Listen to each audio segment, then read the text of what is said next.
বিসমিল্লাহির রহমানির রহিম। আসসালামু আলাইকুম। সবাই কেমন আছেন বন্ধুরা? আশা করি আল্লাহর রহমতে সবাই ভালো আছেন। আমি আজ আপনাদের সঙ্গে খুব সহজ আর ঘরোয়া একটা রান্না শেয়ার করব। আজ আমি রান্না করছি মিষ্টি লাউ শাক, বরবটি, বেগুন, আলু আর শুটকি মাছ দিয়ে একটা মজার দেশি রান্না। আমাদের ঘরের সাধারণ কিছু উপকরণ দিয়েই কিভাবে খুব সুস্বাদু একটা রান্না করা যায় সেটাই আজ আপনাদের দেখাবো।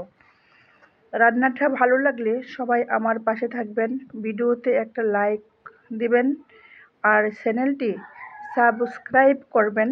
তাহলে চলুন আর দেরি না করে শুরু করি আজকের রান্না। আল্লাহর নামে শুরু করছি।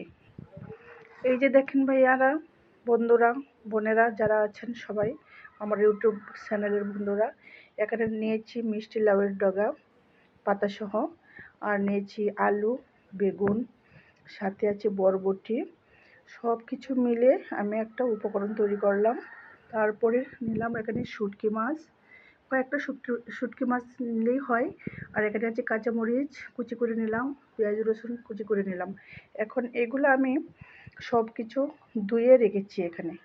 এখন আমি একটা পরিষ্কার পাতিলে নেব, তারপর সকল মশলা দেব, মানে মরিচের গুঁড়ো, হলুদের গুঁড়ো, তারপরে হচ্ছে অল্প ধনিয়া দিয়ে সে তরকারিটা আমি রান্না করব।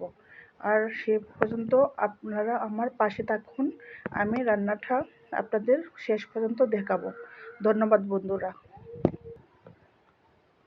হ্যালো বন্ধুরা, এই তো পেঁয়াজ রসুন আর কাঁচামরিচগুলো দিলাম। এখন দিচ্ছি পরিমাণ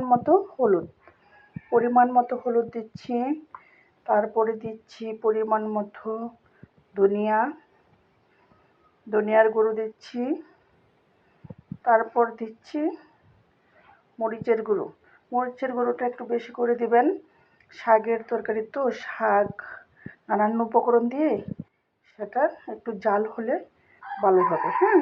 তারপরে আমি সেটা এখন কি করব, সবটা হাতে মাখিয়ে তারপরে রান্না বসাবো। সে পর্যন্ত পাশে থাকুন।